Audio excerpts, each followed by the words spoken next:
siya dinala at kukunin ko siya. Sinabi ni Jesus sa kanya, Maria. Tumarap si Maria kay Jesus at sinabi sa wikang Hebreo, Rabboni, ang ibig sabihin ay guro. Sinabi ni Jesus, huwag mo akong hawakan dahil hindi pa ako Iwan, Bremen, traffic. Pumunta ka sa mga kapatid ko at Bremen. babalik na ako sa aking ama na inyong ama. Germany, At sa aking traffic. Diyos na inyong Diyos. Kaya pinuntahan ni Maria na taga Magdala ang sumunod ni Jesus. At ibinalita sa kanila na nakita niya ang kanila. At sinabi niya sa kanila ang mga ipinapasabi ni Jesus. Nagpakita si Jesus sa mga tagasunod niya. At takipsilin na ng araw na iyon, nagsama-sama ang mga tagasunod ni Jesus. Ikinandado nila ang mga pinto dahil sa takot sa mga kanina ng mga tao. Dumating si Jesus at tumayo sa gitna nila at sinabi, Sumainyo ang kapayapaan. Pagkasabi niya nito, ipinakita niya ang sugat sa mga kamay at tagiliran niya. Labis na natuwa ang mga tagasunod na makita ang Panginoon. Muling sinabi ni Jesus sa kanila, Sumainyo ang kapayapaan. Kung paano sinugo ako ng Ama, kayo ay sinusugo ko rin. Pagkasabi niya nito, inihan na sila at sinabi, Tanggapin niyo ang banal na Espiritu. Kung patatawarin niyo ang kasalanan ng isang tao, pinatawad na siya ng Diyos. At kung hindi niyo patatawarin ang kanyang kasalanan, hindi rin siya pinatawad ng Diyos. Ang pagdududa ni Tomas. Si Tomas na tinatawag na kambal na isa rin sa 12 apostol ay hindi kasama ng nagpakita si Jesus. Kaya ibinalita nila sa kanya na nakita nila ang Panginoon. Pero sinabi niya sa kanila, Hindi ako maniniwala hanggat hindi ko nakikita ang mga sugat ng pagkakapako sa mga kamay niya at mahipo ang mga ito, pati na ang sulat sa kanyang tagiliran. Makalipas ang 8 araw, nagtipon ulit ang mga tagasunod ni Jesus sa loob ng bahay. Kasama na nila si Tomas.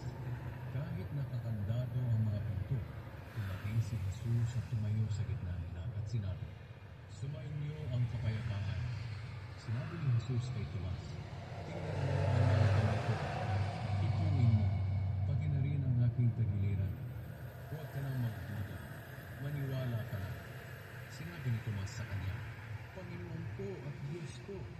Sinabi ni Jesus sa kanya, Naniniwala ka na ba dahil nakita mo ako? Paano ka maniniwala kahit hindi nila ako nakita? Ang layunin ng aklat na ito.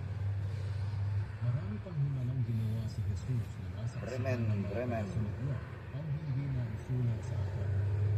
Pero ang nasa aklat na ito ay isinulat upang sumampalataya kayo na si Jesus nga ang Kristo, ang anak ng Diyos. At kung sasampalataya kayo sa Kanya, magkakaroon kayo ng buhay na walang hanggan. Hamburg, sabi ng Nobel. Bremen, Emilingen. Ika-21 kabanata. Nagpakita si Jesus sa kanyang 7 tagasunod. Pagkalipas ng ilang araw, muling nagpakita si Jesus sa mga tagasunod niya sa may lawa ng Tiberias. Ganito ang nangyari. Magkakasama noon sina Simon Pedro, Tomas na tinatawag na kambal, Nathaniel na taga-Cana na bayan sa Galilea, mga anak ni Zebedee at 2 pang mga tagasunod. Sinabi ni Simon Pedro sa kanila, Mangingisda ako. Sumagot sila, Sasama kami. Kaya sumakay sila sa bangka at pumalao. Pero wala silang nahuli ng gabi niyo. Nang madaling araw na, may nakita silang nakatayo sa dalampasigan. Pero hindi nila nakilala na si Jesus Diyos. Tinawag sila ni Jesus, Mga kaibigan, may huli ba kayo? Sumagot sila, Wala po. Sinabi ni Jesus sa kanila, Ihulog niyo ang lambat sa gawing kanan ng bangka at makakahuli kayo. Iyon nga ang ginawa nila. Halos hindi nila makina ang lambat sa dami ng nahuli nilang isda.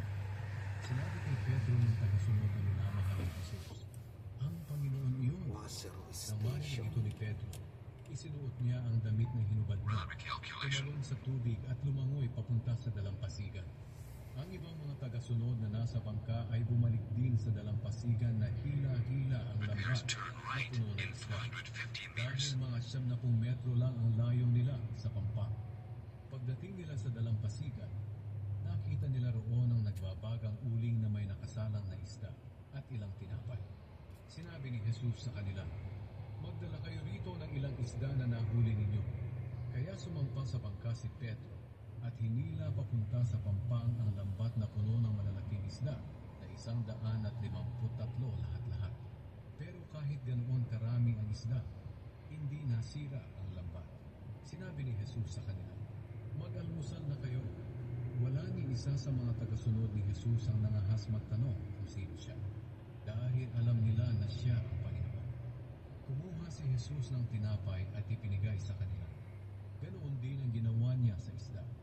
Ito na ang ikatlong pagpapakita ni Jesus sa mga tagasunod niya. Buhay. Pagkatapos niya mabuhay muli. Si Jesus at si Pedro. Pagkatapos nilang mag-almusal, sinabi ni Jesus kay Simon Pedro, "Simon na anak ni Juan, mahal mo ba ako ng higit sa pagmamahal nila?" Sumagot si Pedro, "Opo, Panginoon, alam niyo po na mahal ko kayo." Sinabi ni Jesus, "Alagaan mo ang aking mga tupa." Muling sinabi ni Jesus, "Simon na anak ni Juan, mahal mo ba ako?" Sumagot si Pedro, "Opo, Panginoon, alam niyo po na mahal ko kayo." Sinabi ni Jesus, "Alagaan mo ang aking mga tupa." Sa ikatlong ulit ay sinabi ni Jesus, "Simon na anak ni Juan, mahal mo ba talaga ako?" Nasaktan si Pedro dahil 3 beses na siyang tinanong kung mahal niya si Jesus. Kaya sumagot siya, "Panginoon, alam niyo po ang lahat ng bagay." Route recalculation. Drive for 82 kilometers.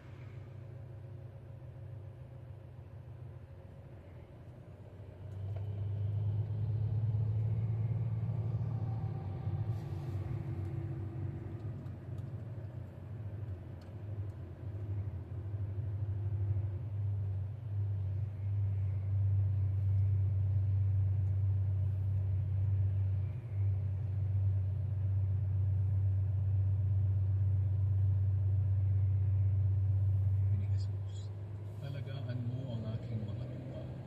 Sa ikatlong ulit ay sinabi ni Jesus, "Simon na anak ni Juan, mahal mo ba talaga ako?" Nasaktan si Pedro dahil 3 beses na siyang tinanong kung mahal niya si Jesus. Kaya sumagot siya, "Panginoon, alam niyo po ang lahat ng bagay. Alam niyo rin po na mahal ko kayo." Sinabi sa kanya ni Jesus, "Alagaan mo ang aking mga tupa." Sinasabi ko sa iyo ang totoo.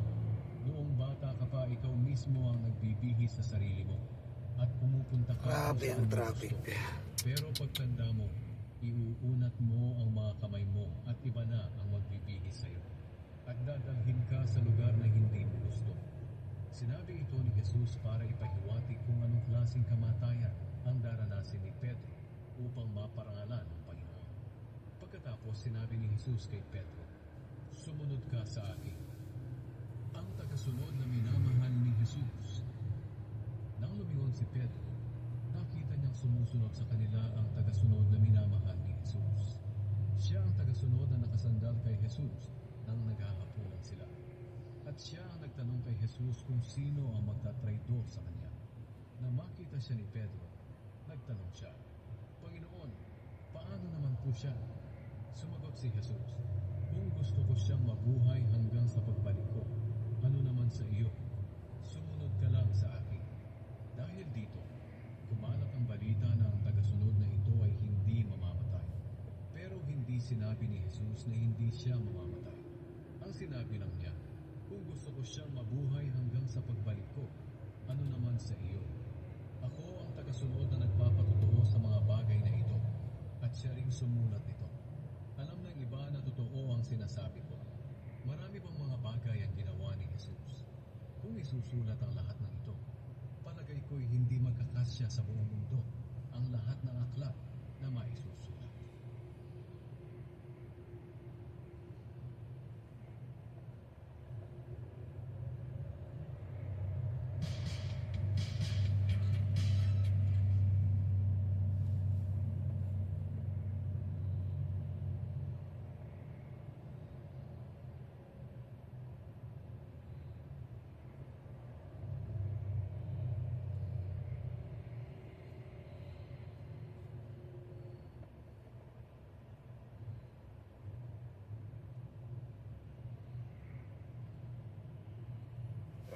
Traffic.